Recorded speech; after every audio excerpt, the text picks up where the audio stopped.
Fábrica de podcast.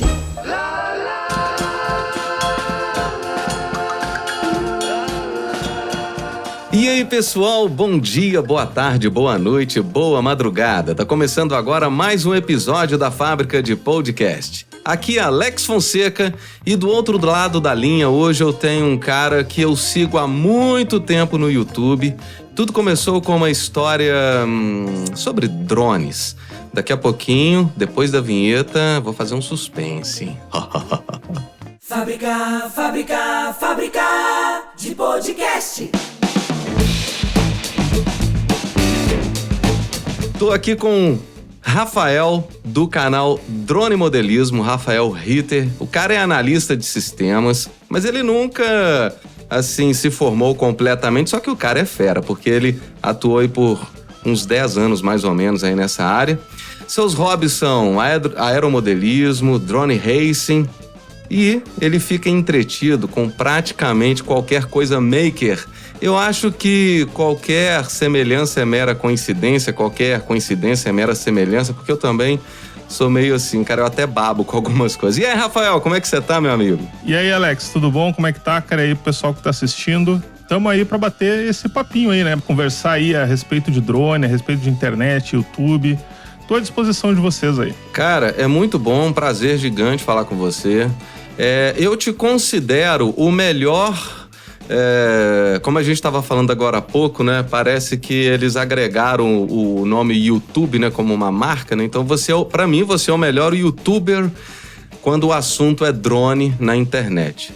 Tanto pela sua simpatia, pelo seu carisma, quanto pelo seu conteúdo, pelo que você estuda para falar sobre isso, pelo que você pesquisa para falar sobre isso. E é muito bom ter você aqui, porque eu acho que você vai, inclusive, esclarecer algumas dúvidas aí que as pessoas têm, né, com relação a esse universo. Mas me conta um pouco, Rafael, quando você começou, o que te levou a gostar de modelismos, né, de um modo geral? Bom, essa história é bem comprida, né? Eu acho que... É óbvio, né? Todo mundo, quando é criança, né, independente de depois desenvolver aí o interesse pelo hobby ou não, mas é impossível tu ter uma criança que não veja um aviãozinho a controle remoto voando e não fique com um olhinho brilhando, né? E comigo não era diferente. Na época lá não tinha condições, aí a minha família não tinha condições de investir num brinquedo desses, até porque hoje a gente compra um aeromodelo da China aí por R$500, R$800. Naquela época, nossa senhora, né? Era 5 mil, 10 mil, se a gente for converter por dinheiro da época. Então, impossível. Mas eu tinha um livro, inclusive esse livro ele tá aqui em algum lugar, que era sobre aeromodelismo, e eu gastei aquele livro. Foi um negócio que o livro simplesmente quase se acabou.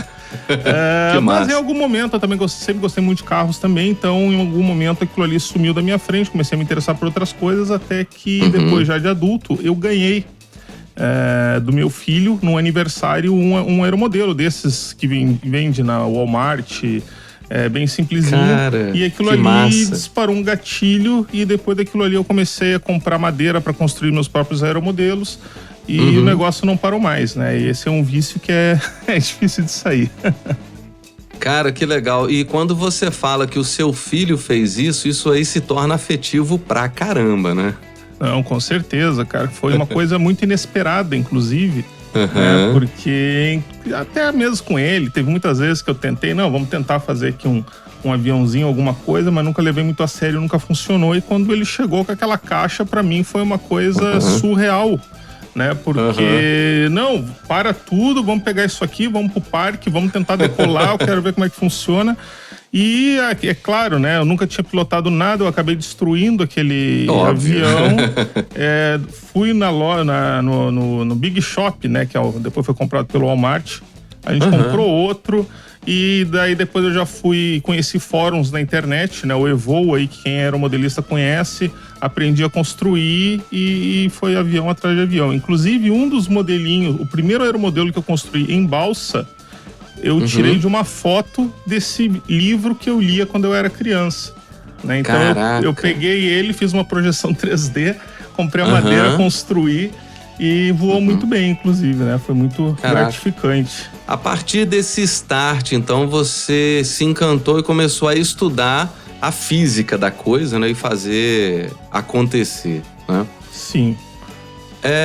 Bom, e do aeromodelo foram surgindo outros tipos, né, de modelismos, né? Quais outros modelismos, além do avião, apareceu depois? Por exemplo, helicóptero, né? Tem os drones também.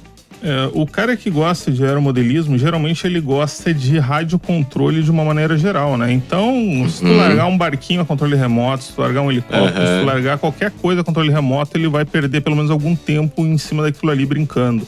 Comigo aí não foi diferente. Então, depois dos aeromodelos, e os aeromodelos eles têm uma coisa muito interessante, porque tu tem a pessoa que gosta de voar e tu tem a pessoa que gosta de construir, né? Eu particularmente gosto muito mais de construir do que de propriamente voar, né? E quando tu começa nesse hobby, tu começa a querer construir, tu tem fases. Eu, por exemplo, comecei com as construções de tamanho normal, aviões de cerca de 1 metro, 1,5 metro. Depois tu começa a querer aumentar e quanto maior o avião, mais legal, e cada vez tu quer maior, até que tu descobre que aquilo ali supera a tua conta bancária, né? Então tu resolve parar com tudo, vender tudo. E depois eu comecei com os micros, né? Que são, inclusive, muito mais difíceis de construir, né? Eram modelos com 50 centímetros de asa e tudo mais. Imagino. Depois eu tentei dar uma chance para os helicópteros, né? Os helicópteros que são a minha grande frustração. Tenho, inclusive, um amigo aí, né? Se ele estiver ouvindo aí, o Cebola, né? A gente começou nos helicópteros mais ou menos junto. Eu quebrei o meu, não levei adiante e hoje ele voa de uma forma excepcional. O cara faz coisas com o helicóptero dele que tu não imagina, né? Então, é mesmo, e basicamente foram esses aí os modelismos que precederam os drones, né, na minha vida. Tá. Cara, você falando de controle remoto, a última vez, eu sou de São João del Rei e quando eu vou para São João del Rei eu vou a Tiradentes, aqui eu sou de Minas Gerais. E eu tava fazendo um voo na Praça do Largo das Forras com o meu Mavic Mini. E aí o drone tava assim, né? Claro que na altura que eu podia voar ali. E um senhor chegou, olhou pra mim e falou assim, isso é um drone? Aí eu falei assim, é. Ele falou, cadê ele? Ele falou, se o senhor olhar lá no alto, o senhor vai ver uma pontinha. Eu falei, não vou tentar procurar não. Aí ele pegou e falou assim, cara, mas controles remotos me encantam. Porque eu achei incrível, sabe? E você falou, me trouxe ele na memória. Falou assim, eu sou encantado com controle remoto. Qualquer controle remoto. Porque você controla qualquer coisa à distância, né? E eu não tinha pensado dessa forma, né? E se você for analisar, cara, tudo que é controlável por um controle remoto, até um carro de verdade, se você conseguir automatizar ele para dirigir ele por um controle remoto, isso é fantástico, é fascinante, né? Exatamente. Isso aí é uma coisa muito interessante, porque se tu parar para pensar, né, falando em drone, basicamente a definição de drone ela é bastante ampla, né? Qualquer veículo radiocontrolado entra na definição de drone, né? Então acaba ficando uma coisa muito ampla, né? E graças a isso que eu tenho conteúdo para falar aqui no meu canal, porque praticamente qualquer coisa radiocontrolada é um drone, né? Eu faço vídeos, por exemplo, de rovers que estão indo para Marte. Então, isso aí é muito legal, cara. E todos esses assuntos aí me interessam, né? Embora, né, segundo o YouTube, não interesse todo mundo que se interessa por drone, né? Por causa das métricas ali. Mas, enfim, com certeza é bastante amplo. As pessoas confundem muito, né? Quando a gente fala de drone, eles já visualizam um quadricóptero, né? Um aparelho que voa, né? Com hélices. Sim. Só que, como você disse, né? Qualquer coisa pode ser drone. Inclusive, outro dia eu estava assistindo documentário sobre alienígenas, os alienígenas do passado. Eu sou fascinado com documentário de alienígenas. Legal. E eles colocaram um drone aquático, né? Para tentar chegar numa área lá que eles acham que tem uma energia estranha e nenhum drone conseguiu chegar lá. Ele pifava no meio do caminho, tinha que puxar com a corda né? Então, quer dizer, um drone aquático. Então, gente, drone é qualquer coisa não tripulada ou que é controlada por um controle remoto ou que é controlada por um algoritmo, por uma inteligência artificial.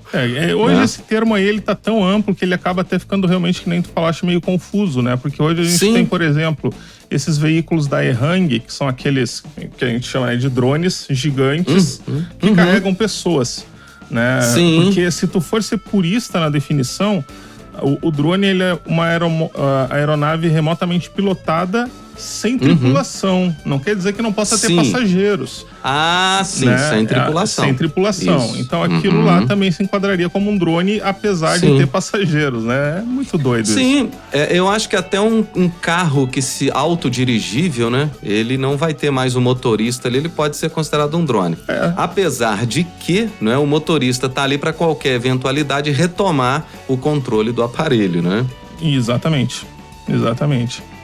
Cara, falando de drone, né, de quadricóptero, qual foi o seu primeiro drone, né? Você o construiu ou você comprou um drone pronto? Pelo que eu percebo de você, você gosta de montar, eu acredito que você tenha construído o seu primeiro drone, né? Até porque naquela época não existiam drones prontos, né? Não era nem uma questão de opção, era uma questão de se tu até a DJI vendia, né? A DJI vendia drones, partes, né? Pra você montar. Né? Exatamente. A DJI, ela vendia na época alguns kits, né? Tu tinha um F450, que era um quadricóptero, o F550, que era um tinha a placa NASA, né? Tu comprava a controladora, tinha a NASA Lite, que era mais baratinha, tu tinha a NASA V2.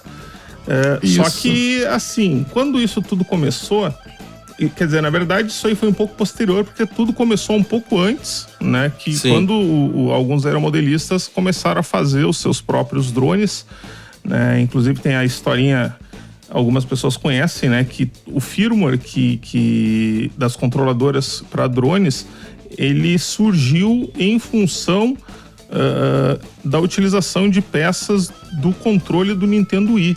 Né, o acelerômetro. Eu ouvi você falando isso. Isso, exatamente. Eu já vi você falando Tanto isso. que o nome do firmware é Multi-Wii, né? Então, começou aí realmente, né, pelas mãos de alguns entusiastas, algumas pequenas empresas começaram a construir essas plaquinhas, que era uma desgraça para configurar. E aí, claro, né, Frank Wang, dono da DJI, viu isso aí e começou a construir o pequeno império dele aí em cima, né? Mas realmente, né, eles começaram a vender esses drones. Eu comecei não por esses drones, porque eles eram realmente caros na época, né? Tu comprar uma NASA Lite ou uma NASA V2 era extremamente caro. Então, eu comecei por um Mini, que naquela época o Mini drone não era um drone de corrida, não era um drone de freestyle, um drone Mini era simplesmente um drone pequeno para quem não tinha dinheiro para comprar um grande. Então, eu comecei por um modelinho da Hobby King, né, que na época eu acho que era a loja principal aí de Lembro da Hobby King. Isso, depois surgiu. Ainda existe, né? Existe, tá lá, continua com foco grande em aeromodelismo, mas a parte de drones, lojas como Banggood, AliExpress acabaram superando, né? Superaram, com certeza. Então eu comecei por aí, comprei um kitzinho, recebi ele, comprei uma GoPro, na época acho que era uma GoPro Hero 3, que tava, que tinha sido lançada, montei ele e fazia sucesso, né? Porque basicamente era só eu que tinha o drone, voava no meio dos aeromodelistas, né? O pessoal mais velho que achavam que eu tava fazendo ali um herege, né? Isso aí não é aeromodelismo, nunca vai ser, pilotar isso aí, né? Tem todo aquele preconceito ali de em cima de uma coisa nova. Você não pilota isso, ele paira sozinho. Sozinho, tudo sozinho. Aí tu bota no manual, entrega pra eles assim, quero ver tu pilotar isso aqui no modo manual. Vai lá, cara, então, vai. É mais ou menos isso. O meu F450, eu montei com a placa APM e módulo de GPS, fiz uma telemetria. Cara, mas eu fiquei muito cagão com aquele drone. Porque ele é um drone pesado, eu fico assim, a responsabilidade que você tem de voar com um negócio desse, esse negócio cair na cabeça de alguém é muito grande, cara. Então, assim, eu cagava quando eu ia voar com aquilo. Eu ia pro meio do mato, eu não tinha coragem de subir voo aquilo perto de pessoas de jeito nenhum. Inclusive, ele chegou a cair várias vezes. E tem um episódio engraçado que eu já contei em um outro episódio de podcast com esse cara, inclusive, aí, o Alessandro lá do Tropical FPV, que eu tava falando em off. Cara, Eu fui pra fazenda da minha cunhada, eu e meu filho, e aí levantei voo com ele lá, voei pra caramba, meu filho voou, a gente achou massa e tal. Falou, pô, tem que achar um lugar legal lá em Divinópolis pra voar. E aqui não tem tantos lugares assim.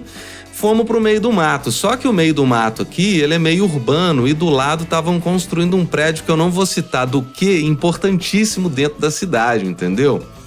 Eu levantei voo com esse drone e lá tinha muitas antenas de radiofrequência. E o meu rádio não era um rádio bom, era um rádio Turnage, não é isso? Turnage, claro. Turnage. Cara, o meu drone subiu e não subiu tanto, subiu uns 30 metros e ficou em looping, girando no céu, rodando. E eu não conseguia controlar aquele bicho e eu fui ficando com medo e ele quase acertando as vidraças desse prédio importante que eu tenho certeza que eu seria preso se esse drone acertasse essas vidraças. E eu, puta merda, tô ferrado. Aí o que eu fiz? Eu comecei a ligar e desligar o controle para ver se eu conseguia retomar a frequência do rádio. Em algum momento eu senti que eu peguei ele, aí eu fui e desliguei os motores, ele caiu. Nisso que ele caiu, ele quebrou aquela placa inferior dele, né, onde fica o gimbal. Depois eu tive que fazer ali a substituição e tudo mais. E cara, eu não passava nem agulha, entendeu? Foi terrível. Depois disso, eu fiquei muito cagão pra voar com ele, sabe? Assim, voei menos. Aí eu fui pros Estados Unidos, fomos passear lá, fui lá na Best Buy, comprei um Spark e comecei a voar com o Spark. E aí não, aí outra vida, tudo né? mudou de figura, é outra situação, né? Aí dá segurança e tudo mais. Inclusive, uma coisa polêmica que na época, eu acho que você vai concordar comigo, não sei, né? Todo mundo chamava o Spark de drone selfie. E eu nunca concordei que o Spark fosse um drone selfie, porque ele atingia altitudes gigantes e ele conseguia chegar muito longe. Então, assim, para ele ser um drone selfie, ele teria que ter vários limites aí, né? Claro que ele foi feito com essa intenção já da DJI, trazer o drone para o universo mais popular, mais acessível para as pessoas comuns poderem ter um drone. Mas para mim ele não é um drone não é um drone selfie. Para você o Spark é um drone selfie? Então, Alex, em primeiro lugar, parabéns por ter montado um drone com uma APM, tá? Porque esse aí era o caminho difícil, né? O mais fácil era comprar uma NASA. Eu custei a configurar a placa, entendeu? É demorada e vou te dizer, muita gente simplesmente desistia, né? De tanta raiva que passava, porque era... Mas eu consegui, fiz ele voar, controlava o gimbal e fiz inclusive um vídeo pro Arraial que eu fui criado, sabe? Assim, não ficou estável, mas fiz um vídeo. Sim, com esse drone. Mas o fato é que muitas vezes, até porque também naquela época tinha... Até aquela época, né? Hoje em dia também tem muito clone de placa e nem todas tinham a mesma qualidade, nem todas tinham a mesma confiabilidade. Com certeza. Então era muito comum tu montar o teu drone, tu voava com ele tranquilamente aí durante uma semana, um mês, e de repente, do nada, sem motivo aparente, ele travava e tu perdia o drone, ou acontecia algum acidente, né? Sim. Perigosíssimo, inclusive, muito né? perigoso.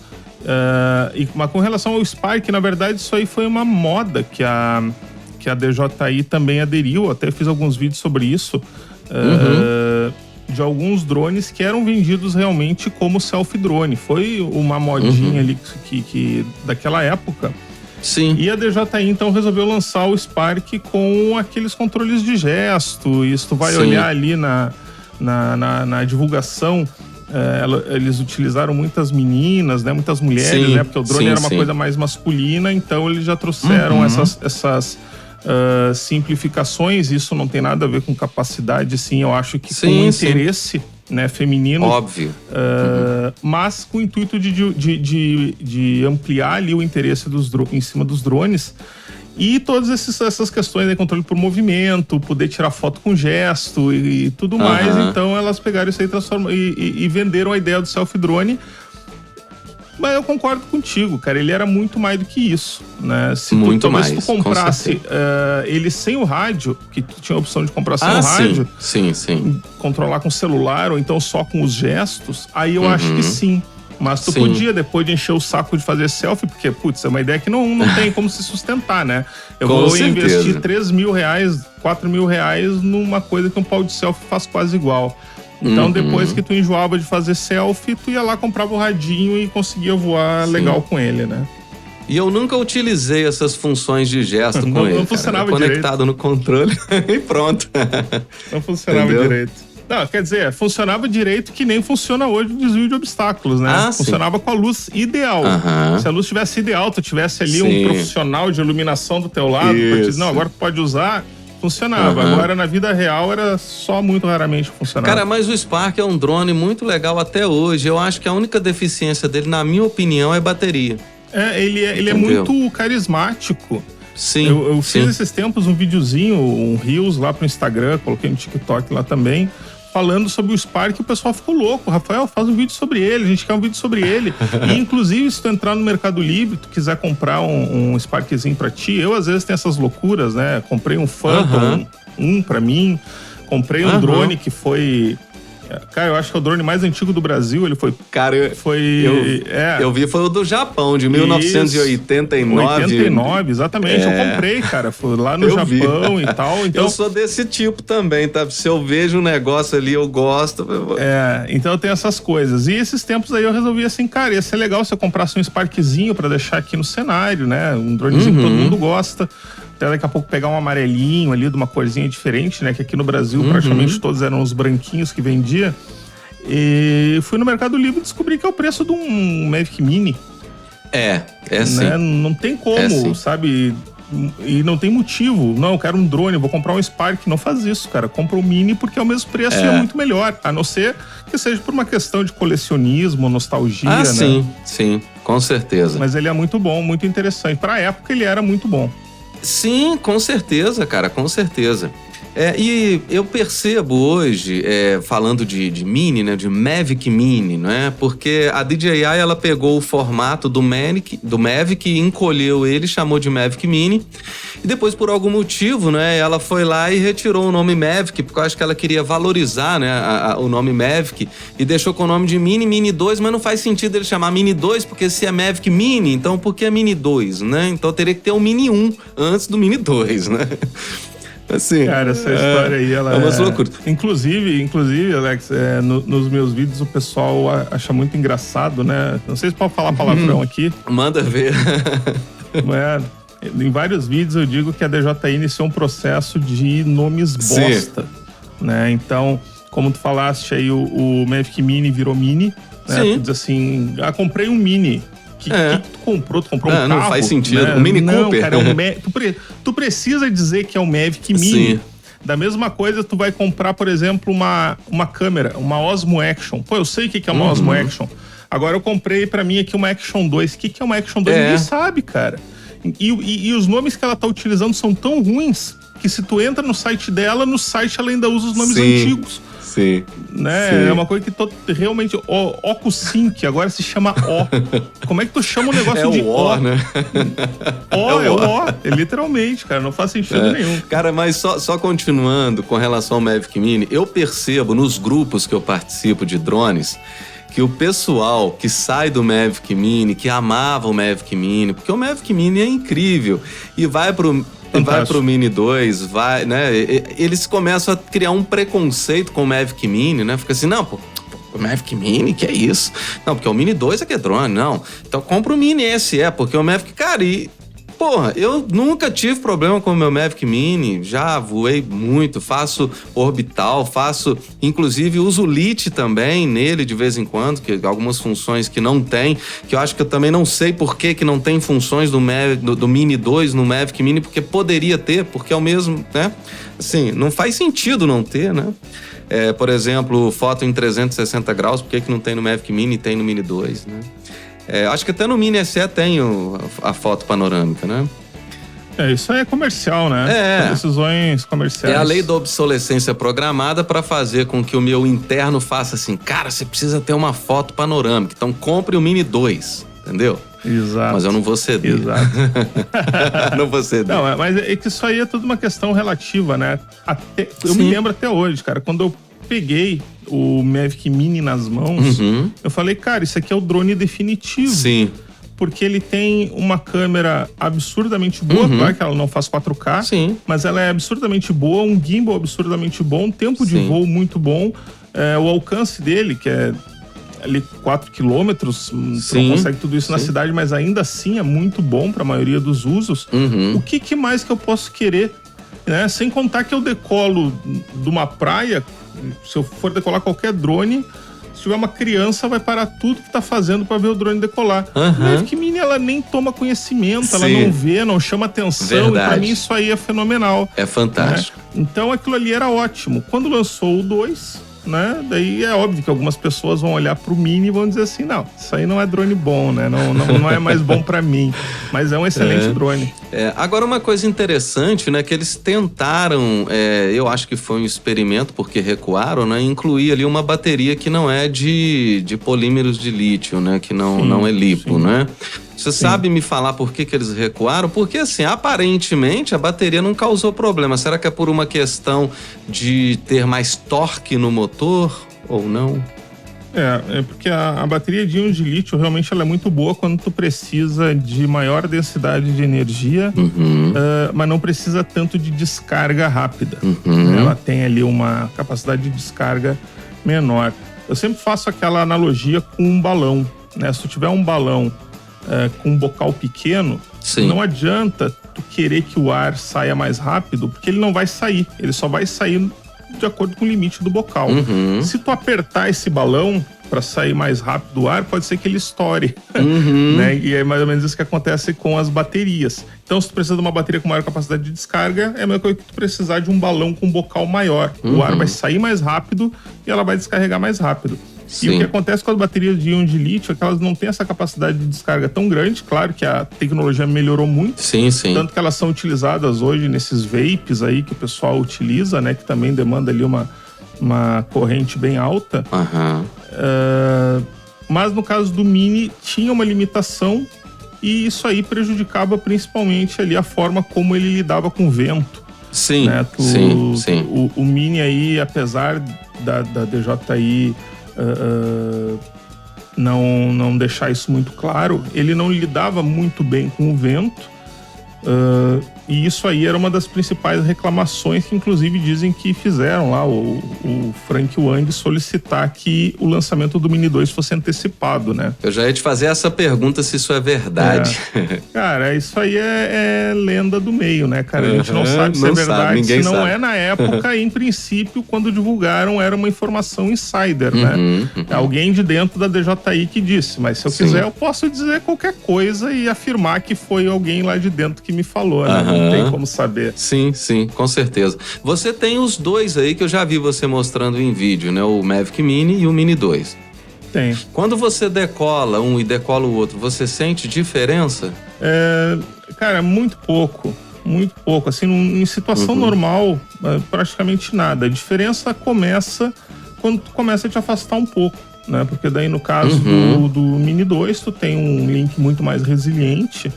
Mas a partir do momento que tu decolou ele, tu tá voando próximo de ti, cara, muito pouco, quase nada, né? Pra não dizer nada. Eu assisti alguns vídeos seus de especulações sobre o Mini 3, né? Até eu achei muito engraçado que você falando que ele ficou meio que invertido, né? Parece que a frente é a traseira e a traseira é a frente, né? Isso. Foi o primeiro vazamento, deixava meio confuso isso aí. Mas aí depois eu vi, até saiu, parece que a foto de uma caixa dele. Algumas pessoas até já fizeram brincadeira que já estão vendendo ele por aí e tal, né? O que você espera do Mini 3? Você espera muita coisa diferente? Os sensores vão de fato aparecer por ali? Cara, tu sabe que o Mini 3 ele é um produto muito interessante aí que vale a pena uma noite aí de cerveja batendo papo num boteco, cara, porque até muito recentemente a gente tinha só a DJI nadando de braçada, né, lá na frente. Muitas empresinhas aí fazendo dronezinhos de brinquedo e tudo mais, e algumas poucas empresas que começaram a desenvolver produtos, digamos assim, um pouquinho inferiores aos produtos de entrada da DJI por um precinho menor também, né? Tu tinha, por exemplo, a Xiaomi, que lançou o Mi Drone, depois o Mi Drone 4K, depois tu tinha ali a Hubsan, que lançou o X8 SE, que assim, são drones bons, mais baratos, mas não tão bons quanto o DJI. Sim, e sim. quando, em algum momento, as empresas, elas resolveram começar a tentar fazer produtos melhores que os da DJI. Então, no caso do Mini, a gente tem aí algumas fabricantes como a Autel, né, que lançou o Autel Evo Nano, e também a Hubsan, que lançou Zino Mini Pro e o Zino Mini SE. Né? Sim. E principalmente o Zino Mini Pro. Concorrentes diretos, Nossa. né? Até de nome, né? E eu recebi aqui, eles me mandaram para testes. O Zino Mini Pro é um drone fenomenal, cara. Numa época em que a DJI dizia que não tinha como colocar todas aquelas coisas dentro de um drone sub-250, uma empresinha que até então só fazia brinquedos foi lá e fez um drone absurdamente bom, né, no sentido de especificações técnicas. Uma câmera com uma filmagem noturna excelente, um alcance muito bom, enfim, tudo aquilo que a gente queria. Então, meio que eles anteciparam tudo isso que a DJI está colocando no Mini 3. Né? Sim, a própria Autel com o Nano e o Nano Plus também fizeram isso, colocando um sensor ali de quase 1 polegada, sensores anti-colisão, de forma que agora chega a DJI com o Mini 3, colocando nele um monte de coisa que a concorrência já tinha colocado. Sensor anti-colisão, sensor de câmera maior, a parte de baixo ali, ao invés de ter só um sensor de posicionamento visual, também tem sensor estereoscópico ali para ajudar a identificar obstáculos.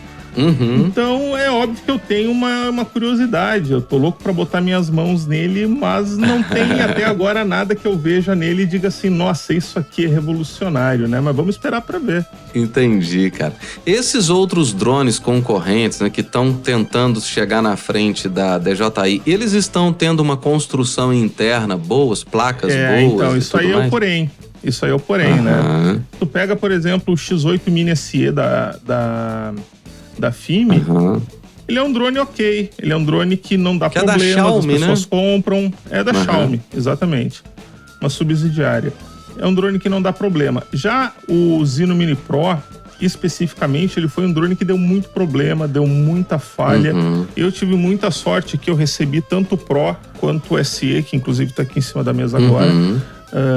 O SE é um excelente drone, voa por 41 minutos, um negócio que é inacreditável. Caraca.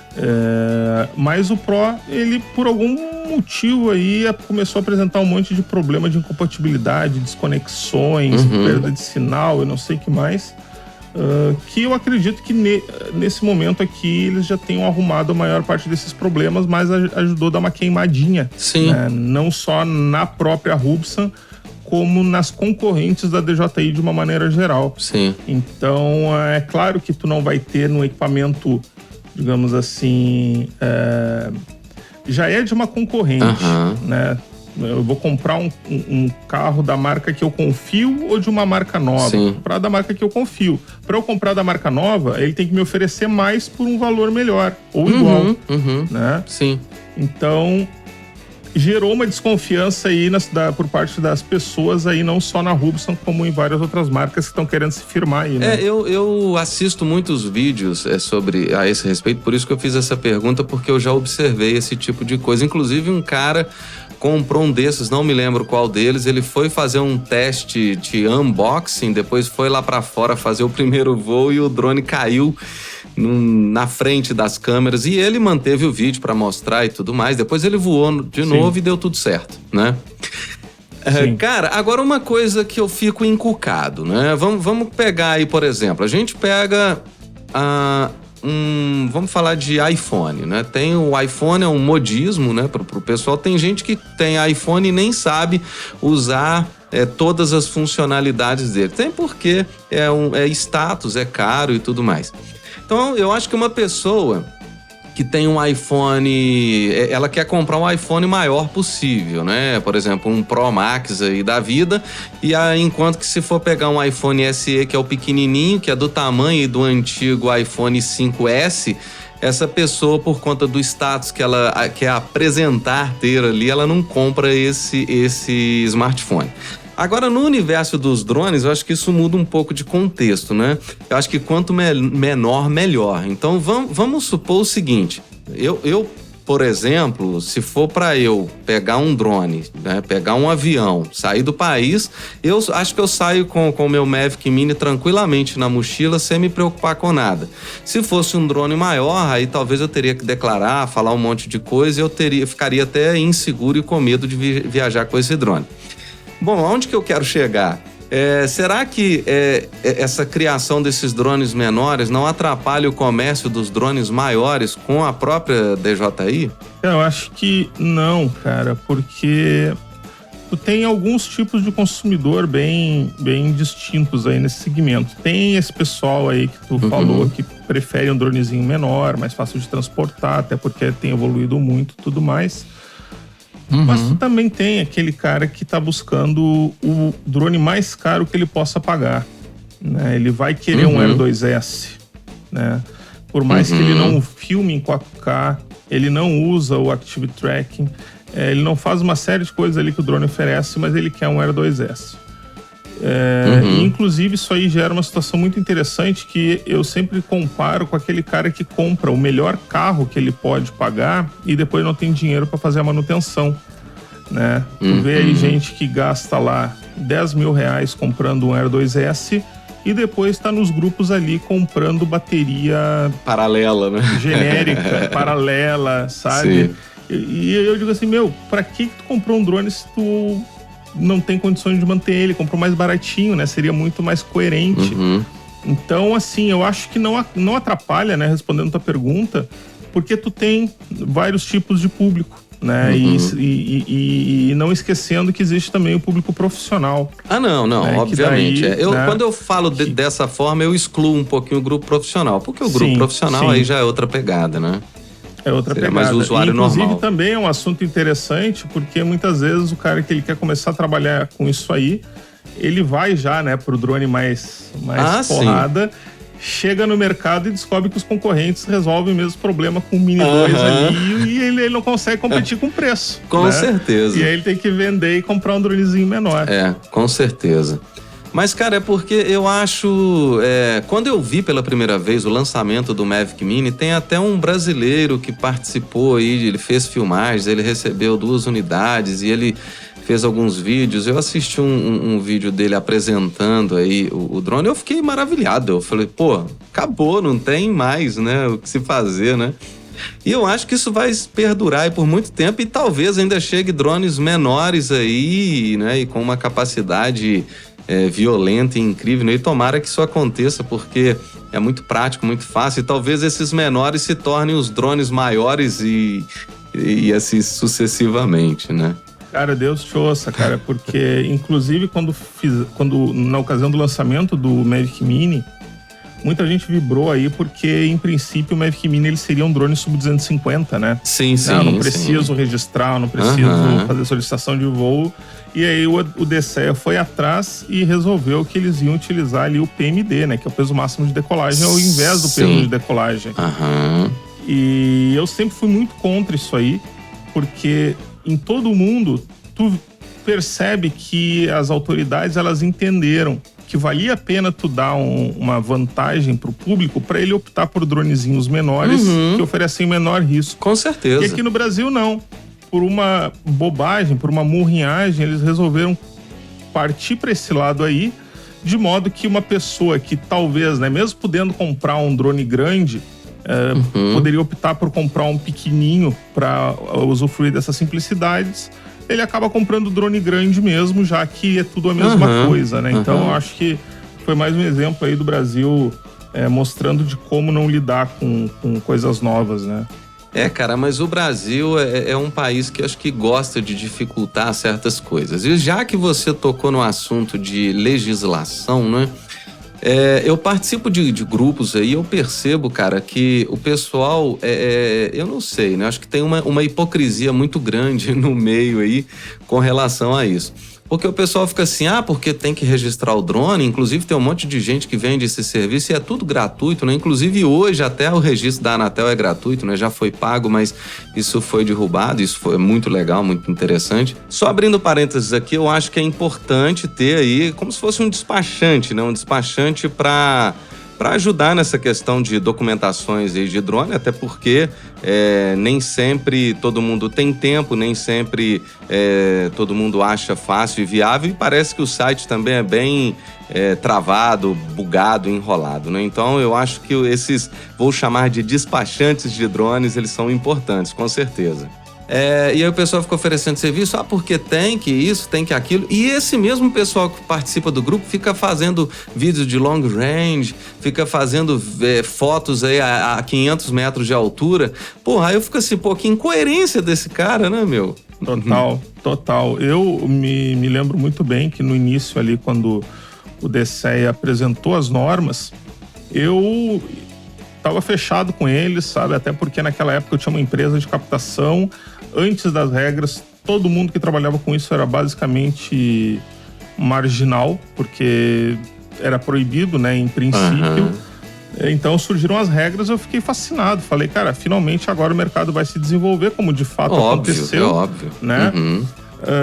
Mas de lá para cá, nada mudou, nada evoluiu aqui no Brasil. Sim. Então, naquela época, eu era um cara extremamente rígido quanto a isso. Cara, façam o certo, se não fizer o certo não adianta, vocês têm que fazer o certo, eu faço o certo, não sei o que mais. Até que em determinado momento, eu concluí, percebi, já conversei com algumas pessoas aí que concordam comigo, que o meu papel não era exigir que as pessoas fizessem o máximo. Claro. Quem tem que fazer isso aí são as autoridades. Obviamente. Eu tô ali tentando, digamos assim, pedir para as pessoas fazerem o possível. O seu caráter é educacional, né? É educacional. Tu não quer solicitar voo, pelo menos cadastra teu drone, que é só uma vez. Tu não quer cadastrar nem solicitar voo, então pelo menos não voa perto de aeroporto, não voa acima de 120 metros, não faz barbaridade. Sim. Né? Sim. E isso aí eu acho que é muito mais interessante, muito mais educativo do que o DCE está fazendo. Porque eles chegaram ali, criaram uma ferramenta que evidentemente ninguém usa, e país nenhum do mundo tem uma solução daquelas ali, porque eles sabem que é utópico tu esperar que as pessoas entrem no sistema, ainda mais um sistema ruim daqueles. Já fiz vídeo fazendo análise de usabilidade do negócio, é terrível, sabe? Impossível alguém aprender a utilizar aquilo ali sem fazer um curso. Então, os países, eles estão partindo direto pro TM, lá pro Remote ID, né? Mas aqui no Brasil se optou aí por esse caminho aí, que é uma coisa que infelizmente não funciona, né? Então não peço mais, não tento convencer as pessoas a fazer o certo, simplesmente façam o possível. Eu acho, cara, que é mais importante você agir corretamente do que você fazer o registro e não agir corretamente. Exatamente. Né? Porque é o que eu vejo esses caras aí vendendo a ideia de faça o registro e estão cagando e andando, né? E fazendo, né, merda, né? Com perdão da palavra. E enquanto tem pessoas que às vezes não registra e voa, né? Porque, porra, até onde eu sei, você tem que ter o seu drone num campo de visada, você não pode perder ele de vista, né? Você tem que agir, né? Não pode ultrapassar 120 metros de altura e tudo mais. Não, na verdade, tu não pode ultrapassar 40 metros de altura, né? Pior ainda. Pior ainda. Mas assim, esse pessoal aí que faz registro, quando eu digo que faz registro, que vende o serviço de registro, eu acho que é muito interessante, porque facilita a vida de quem não quer óbvio. fazer uma faculdade, né, pra conseguir registrar o seu drone. Não, claro. Agora, o pessoal que fala, façam isso, façam tudo certo e não faz, isso aí realmente é um grande problema. A gente teve até, inclusive, aí final de semana, aquele incidente ali, né, do drone lá no show, que ficou preso nos cabelos lá da DJ, né? E daí eu aproveitei para fazer um vídeo, inclusive disse, né, não tentem agora cancelar esse piloto, demonizar ele, de né? forma o cara tava alguma. ali fazendo um trabalho. Sim, sem dúvida.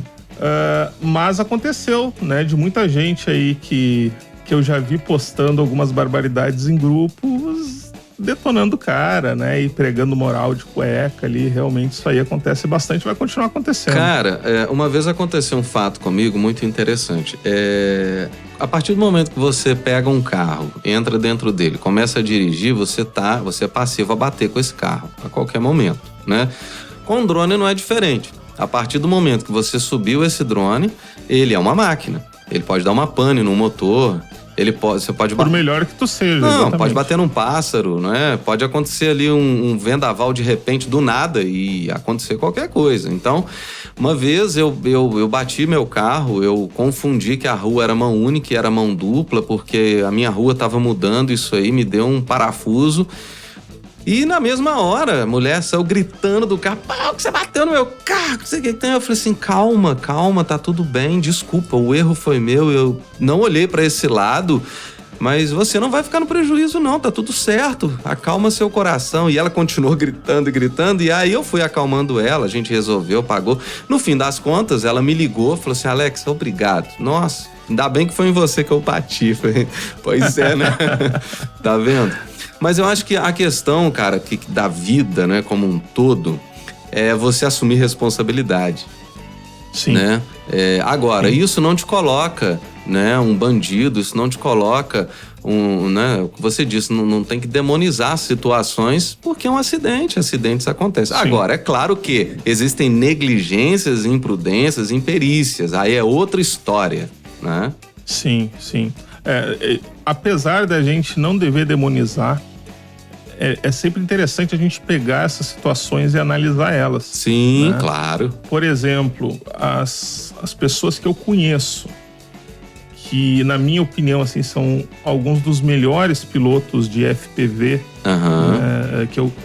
do Brasil, são pessoas que não fazem esse tipo de trabalho de pegar um drone FPV e fazer um show, né, e voar por cima das pessoas, sim. Né, por entender que isso aí é muito perigoso e que não vale, né, o risco. Sim. Né, um drone de corrida aí, por mais que hoje em dia se utilizem uns dronezinhos que não chegam a 250 gramas, né, mas aí faz um estrago. Ainda assim eles pegam uma velocidade muito grande, né, então nesse caso aí foi uma fatalidade? Foi. Na verdade, depois ficou sabendo aí que era um movimento ensaiado, né?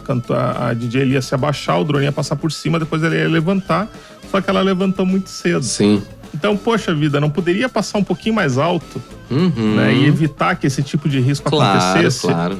Né? Ou melhor, precisa fazer esse tipo de evento? Sim. Né? Então, é nesse sentido que eu acho que tá a discussão. Sim. Porque o fato dele estar fazendo ali, ok. As pessoas fazem, as pessoas pagam para os pilotos fazerem, é um mercado que vai se desenvolver. Mas eu não acho que seria ali um trabalho que eu me sentiria confortável em fazer. Mas eu acho que nesse caso aí, né, vamos correr o risco, né? Teve uma coisa meio assim, né? Porque você não pode, eu acho que de forma alguma, fazer uma manobra, né, no meio de um show, no meio de um público, né, com essas características. Mas eu acho que isso aí teve aquela coisa de... É igual beber e dirigir, né? Eu vou correr o risco. Né? Mas tu tá correndo o risco em nome de todo o público que tá lá, né? Sim, com certeza, né? Então, esse que é o grande tem que problema. ser muito bem Existe pensado. a questão ali a questão da anuência, que também é muito mal compreendida e inclusive juridicamente mal explicada. Também. Porque algumas pessoas dizem que basta tu colocar ali naquelas letrinhas atrás do ingresso que vai ter um drone e que ao entrar ali tu é anuente e tudo mais. Assim como existem entendimentos, como o pessoal do DCEA mesmo, já perguntei lá pro Coronel Vargas, e ele disse que não, que aquilo ali não significa anuência. Sim, obviamente. Então, não tem um contrato ali, né? Não tem um contrato. Não existe um contrato, né? Então é um terreno nebuloso ainda que precisa se desenvolver. Sim, e como pedir autorização também para todas as pessoas de um evento, então, né? Que isso vai rolar, difícil. Né? É um negócio muito complicado. É mais uma daquelas leis que realmente complicam, né? Sim. Porque a exemplo da solicitação de voo, eles sabem que as pessoas em geral não vão solicitar, eles sabem que as pessoas nem sabem que isso existe, né? Não fazem nenhum tipo de campanha, mas eles sabem que se der algum problema e alguém morrer ou alguma coisa assim, as chances dessa pessoa não ter solicitado o voo são muito grandes, e isso aí então limpa a barra deles. Sim. Sim. É justamente né? isso. Para eles é muito bom, mas pro público só criminaliza É mesmo. o Pôncio Pilatos, né? Exatamente. Rafael, eu vou sair um pouco do assunto de drone para falar um pouco sobre assunto de produção de vídeo para YouTube. Mas antes disso, eu gostaria que você falasse se você tem mais alguma coisa que gostaria, alguma curiosidade aí sobre drone para falar pra gente. Ou se encerra aqui mesmo. Tem muita coisa. Né? Dá pra ficar falando que até amanhã. Não, então vamos manhã. lá. Vamos fazer uma coisa. Me fala um perrengue que você já passou com um drone. Pronto, aí a gente encerra o drone e vai pro vídeo. Sabe que perrengue eu até não tenho tanto, cara, porque assim, eu sempre digo que o drone modelismo, cara, é o único canal de drone do YouTube burro o suficiente pra tentar ganhar views e crescer com base em informação, ao invés de sair por aí fazendo voo louco e botando no canal. Fato. Eu acho que é por isso que eu gosto tanto dele. É porque o seu canal, ele é documental. Eu amo isso, cara. Então, eu tento fazer ali as minhas pesquisas, né, e colocar os videozinhos ali pro pessoal, e tem funcionado muito bem. Mas, em função disso aí, até para que eu me sinta confortável em poder falar, e se eu quiser sentar o cacete em alguém por alguma coisa que essa pessoa fez, não que alguém vá se importar comigo, mas como eu digo ali, o canal é meu e foda-se, né? Eu procuro não fazer muitos voos, e realmente eu não faço muitos voos. O meu grande barato hoje, isso aí foi uma coisa inusitada, é fazer o vídeo. Não é nem tanto voar ou fazer um review até tento nem fazer tanto.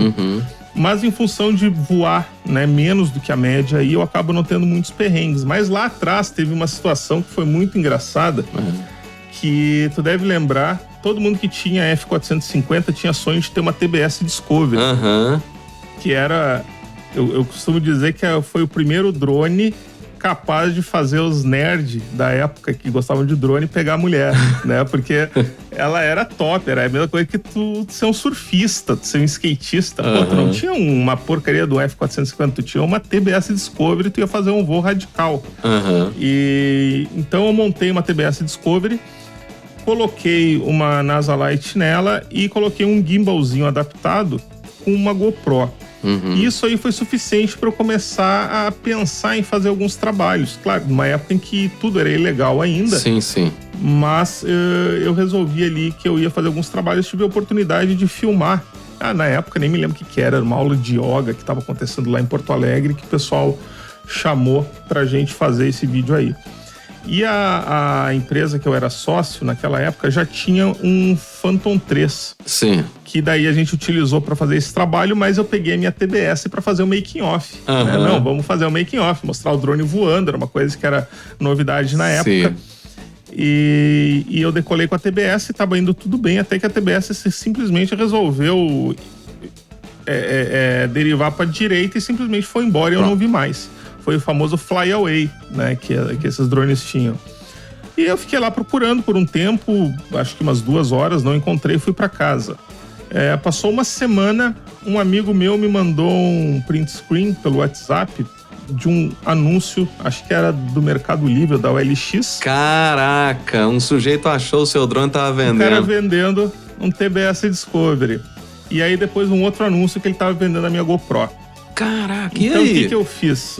Cara, fiquei brabo, né? Óbvio. Fui até a polícia dar queixa, né? Porque, enfim, né? O drone era meu, tava sendo vendido, eu tinha perdido ele.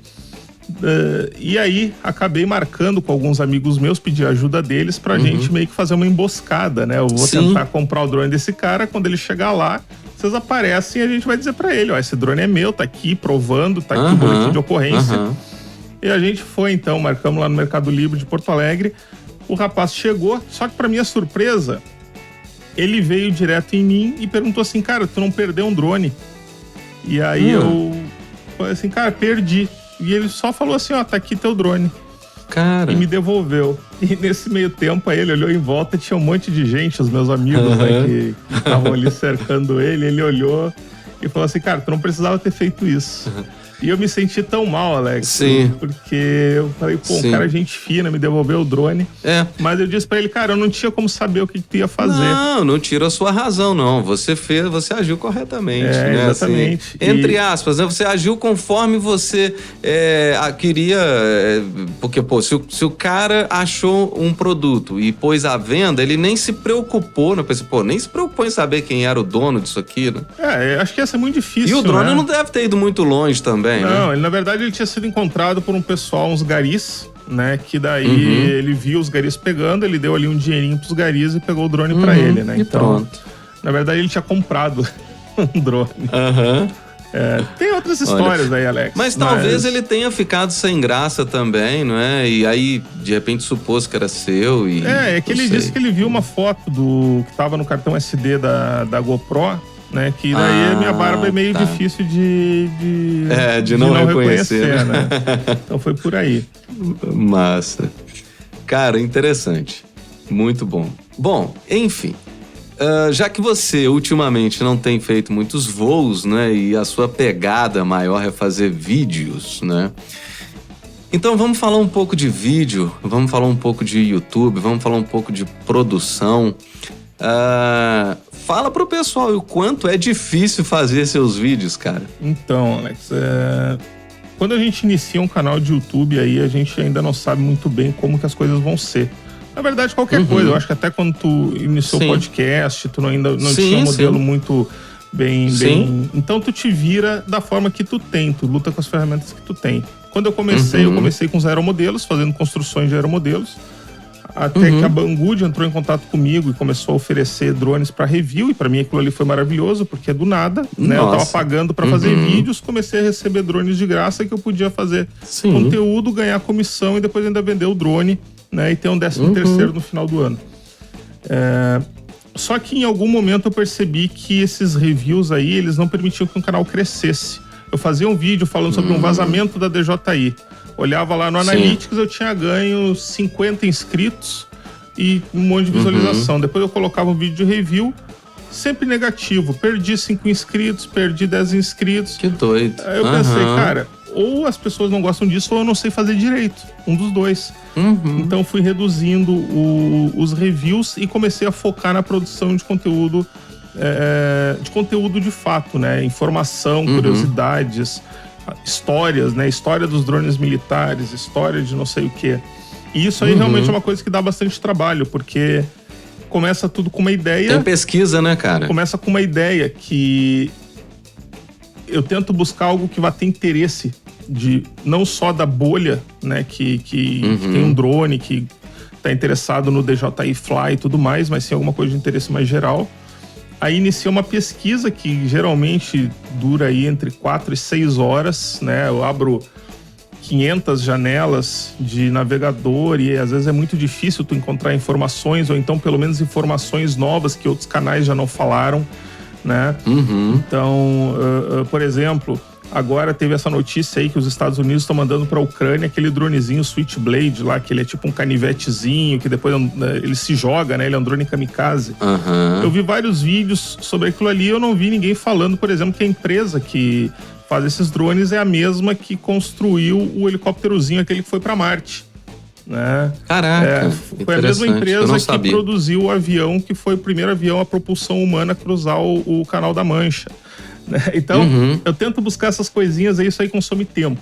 Depois disso aí, feita toda a gravação, eu não uso teleprompter, já usei uma época, mas hoje eu acho que o resultado fica muito mais espontâneo. Ah, com certeza. Decorando. O teleprompter, ele faz a gente travar, né? Vira robô. Então agora o que eu faço? Eu vou decorando os trechos, né? Eu vou falando com a câmera, depois eu faço os jump cut lá, junta tudo. E isso aí também é bastante demorado, porque eu erro pra caramba. E por último, daí a edição, que é colocar imagens por cima. Isso é uma coisa que demora, às vezes, também 8 horas, né? Pra tu conseguir buscar a imagem adequada, né? E aí também isso aí vai muito do teu nível de exigência. Tu pode simplesmente jogar qualquer coisa, mas se tu quiser um negócio bacana que prenda mais as pessoas, tu tem que achar imagens bacanas. Mas, assim, tem valido a pena, né? Como o meu foco hoje é fazer o canal crescer, isso aí tem feito o canal crescer bastante. Ótimo, cara. E você acha que o YouTube, ele tem algoritmos e ferramentas que te favorecem? A mim, de forma Não, nenhuma. assim, A canais de nicho, de forma nenhuma, cara. Aham. E a YouTubers de um modo geral, você acha que o algoritmo do YouTube é justo ou não? Cara, depende qual é que é o conceito de justo. Porque se tu pegar grandes canais que falam sobre temas de uma maneira geral, sei lá, tu pega Cauê Moura, Nando Moura, enfim, canais desses aí, eu acho que o algoritmo favorece muito porque eles sempre vão falar sobre o assunto do dia. Entendeu? O Big Brother, que aconteceu alguma coisa, os caras dão um jeito de falar sobre isso. Então eles acabam alcançando todo o público que eles querem, tá todo mundo à disposição deles, né? E Não isso tem um aí, nicho então, específico, não tem né? um nicho, eles podem falar sobre o que quiser e eles estão sempre na crista da onda. Né? Os podcasts agora tem muito isso também, né? Eles vão chamar lá as pessoas que estão mais em evidência. Sim. Agora, nicho é muito complicado. Tu pode pegar, inclusive, pessoas aí que eu considero, por exemplo, grandes autoridades aí nesse segmento, que dão cursos, né? Como, por exemplo, Peter Jordan, lá do canal Ei Nerd. Ele dá cursos, ele dá muitas dicas. E uma das dicas que ele dá é o seguinte: falem sobre os assuntos que estão bombando. Se vocês não fizerem isso aí, vocês não vão crescer. Então é o mesmo que dizer que canal de nicho não vai crescer. Porque eu não posso falar, eu nunca consigo falar sobre o assunto do momento. Sim. E existe, inclusive, uma Agora, cobrança... se um drone cair dentro da casa do Big Brother, aí sim, né? Aí isso aí, talvez, né? Bate. Essa questão, inclusive, da guerra da Ucrânia, isso aí tá sendo um assunto interessante, Sim. relevante. Não, e parece que até drones da DJI encontraram, né? Lançando Estão sendo bombas. usados. Né? Exatamente. Então, mas assim, de maneira geral, o canal de nicho, ele não é... É difícil até dizer, cara. É simplesmente ele joga contra. Porque o meu sonho, digamos assim, seria poder falar sobre coisas de interesse geral da comunidade droneira. Entendeu? Mas eu não posso. Eu tenho que ficar buscando conteúdos que furem a bolha o tempo todo. Entendi. E cada novo vídeo que eu faço é uma tensão muito grande, porque, bom, ok, o canal tá indo bem, eu tô escolhendo bem os assuntos, mas é um vídeo que eu faço que não dá certo, ele já vai puxar a média do canal de novo lá para baixo, e a impressão que dá é que o YouTube, ele sempre duvida da tua capacidade de fazer conteúdo bom. Via de regra, o teu conteúdo não é bom, a não ser que tenha ali um pouquinho mais de visualizações, ele começa a entregar um pouquinho mais, e o teu vídeo, então, ele acaba ganhando uma relevância maior, né? Você acha que o YouTube segue muito essa linha que hoje, né, tem aí, vamos falar do TikTok, por exemplo, porque infelizmente eu observo que o TikTok valoriza mais as dancinhas, né, valoriza mais aquilo ali que não tem conteúdo nenhum, né, do que os bons conteúdos. É claro que nós temos excelentes conteúdos ali dentro, né, com muitos, né, inscritos e muitas visualizações, mas aquilo que cansa menos o cérebro, você acha que isso dá mais views ali? Isso aí é outra coisa que, enfim, né, essa geração mais nova aí, ela gosta de conteúdo curto, né?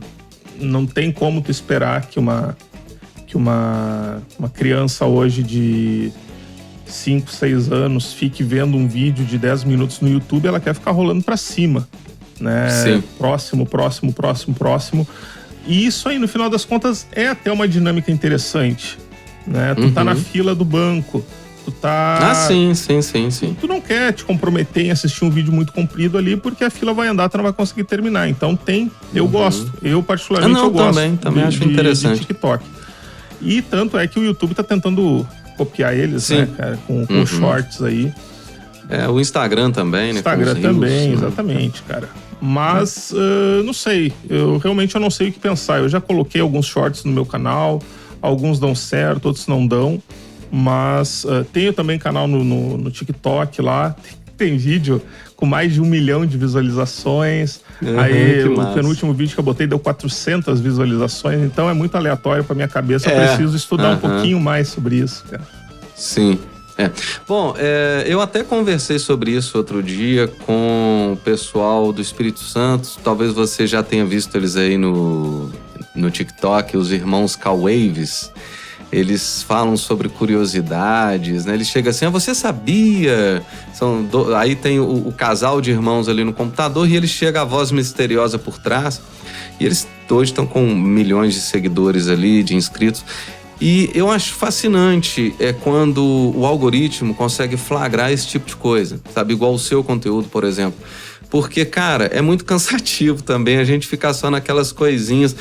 Eu acho que o algoritmo busca muitas repetições, essas trends. Mas tem trend que é legal, tem trend igual eu fiz aquela trend lá, tente não balançar a cabeça com rock e tal, porra, eu fiz aquilo lá. Mas, cara, não é qualquer coisa que... Não. Tem coisa que cansa, né? Que chega a falar, porra, não aguento isso mais, né? Não, inclusive, independente de ser TikTok, de ser YouTube, tu percebe que os algoritmos realmente eles buscam padrões. Né? Sim, e eu sinto isso muito toda vez que eu quero tentar sair um pouquinho do meu tema principal. O YouTube ele simplesmente não entrega os vídeos. Né? E mesmo quando tem alguma relação, como eu te citei, né? Os drones que estão indo para Marte. O YouTube ele simplesmente não acredita que aquilo é um drone. Então ele simplesmente eu boto o vídeo no ar e ninguém vê, ninguém assiste. Né? E é um assunto muito interessante, pelo menos que eu me recuso a acreditar que eu bote um vídeo, o vídeo tem 50 mil visualizações, falando, sei lá, sobre qualquer coisa, e coloca um vídeo desses aí e não passa de 2.000. Tem alguma coisa errada, né? Então isso aí eu acho que é um aspecto que esses algoritmos têm que melhorar um pouco ainda. Talvez quando o algoritmo ficar um pouco mais cognitivo, talvez ele consiga reconhecer, porque hoje ele é muito matemático. Né? Muito. E a matemática não entra na cognição, né? E, inclusive, hoje o algoritmo ele é muito segmentado e a impressão que dá é que as coisas não funcionam muito bem junto. Por exemplo, tu tem o algoritmo de CTR, que é aquele algoritmo que vai analisar a capa, a thumbnail do teu vídeo e o título, né? Quantas vezes eu vou exibir esse vídeo para as pessoas em relação a quantas vezes elas clicaram. Isso, por si só, já é uma coisa que meio que obriga a tu ficar no limite do clickbait. Então, por exemplo, hoje vazou um tempo atrás vazou ali uma foto do Shell, só da casquinha do Mini 3. Eu lembro disso. Que título que eu botei?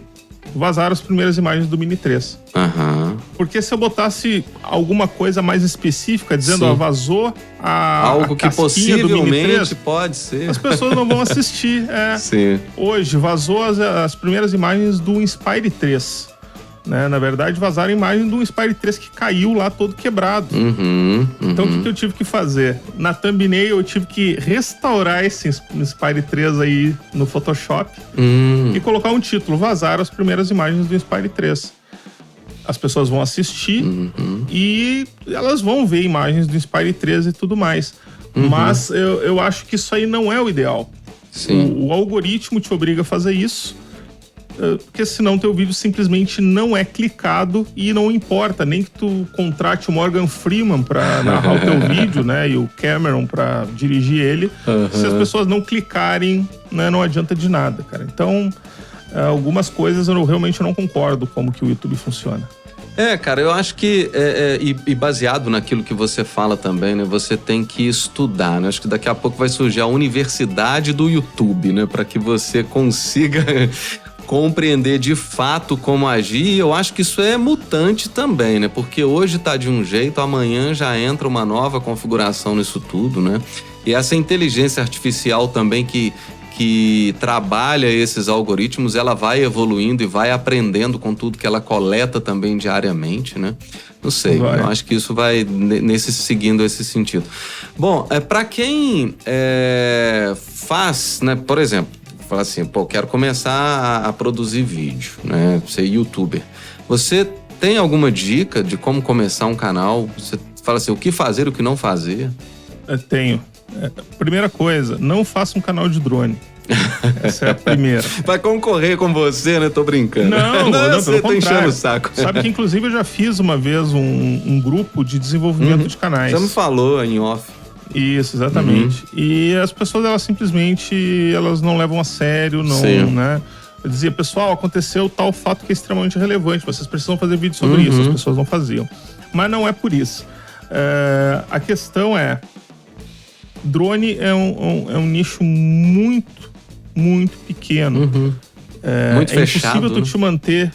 É praticamente impossível tu te manter aí nesse cenário.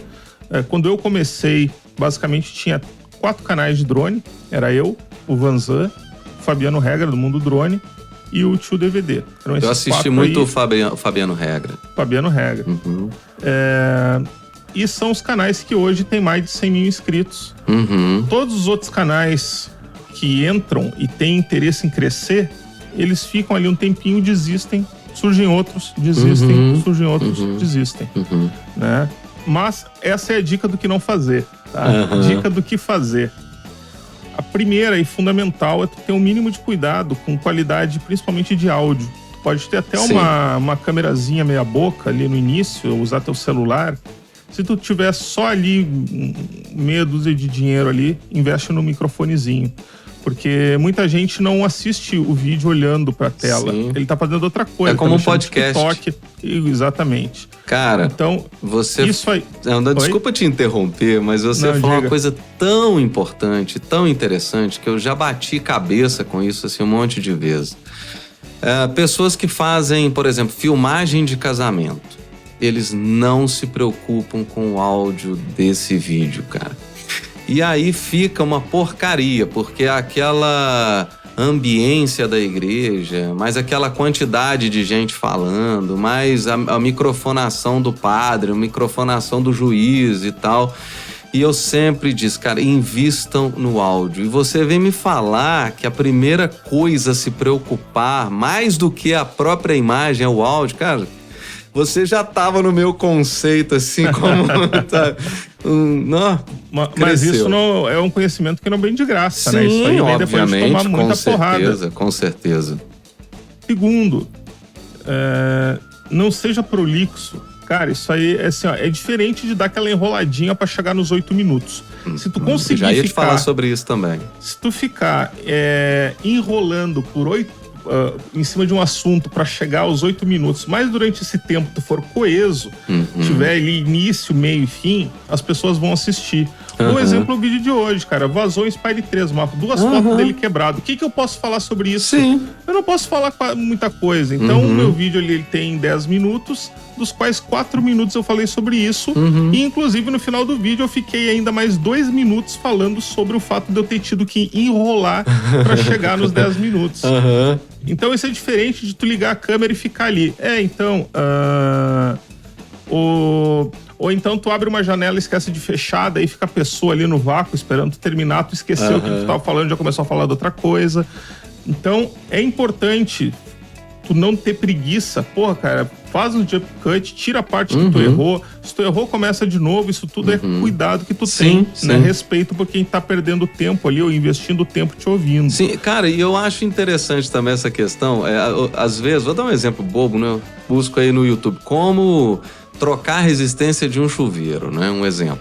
Aí o cara chega assim: meu nome é fulano de tal e eu tô aqui no canal tal e eu vou mostrar pra vocês como trocar a resistência de um chuveiro, porque não sei o que tem, aí a resistência do chuveiro, sei o que tem, resistência do chuveiro, papapá, resistência do chuveiro. Pô, já tá lá no título que você vai trocar a resistência do chuveiro. Cara, já falou. Pô, aí eu já pulo lá pra frente, porque isso cansa também quem tá do lado de cá. É o que você diz, até você chegar nos 8 minutos e tal. Então tem que ter atenção com isso, né, cara? Inclusive, Alex, em todos os vídeos, acho que 90% dos meus vídeos, desde que surgiu aquela funcionalidade de índice, eu tenho usado. Sim. E mesmo quando tem o vídeo patrocinado, por exemplo, tem uma empresa aí tem uma plataforma de e-learning que ela patrocina alguns vídeos meus, que é Skillshare.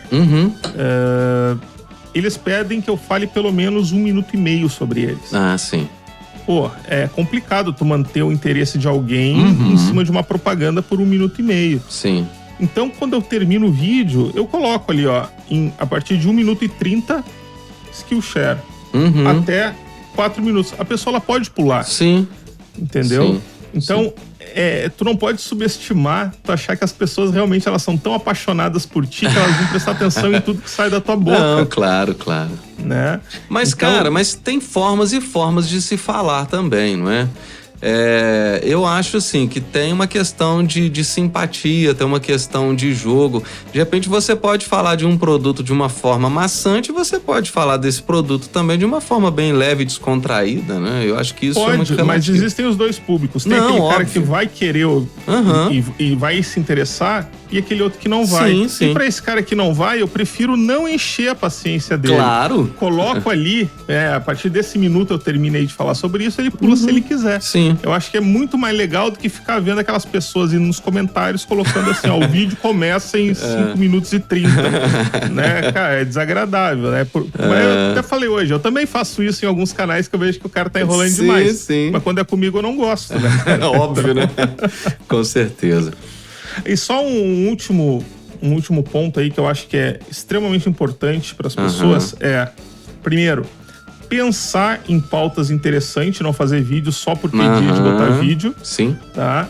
E no mínimo, se tu não quer escrever um roteiro, no mínimo, estabelece ali uma lista de itens pra tu falar, pra tu não ficar viajando muito durante o vídeo, né?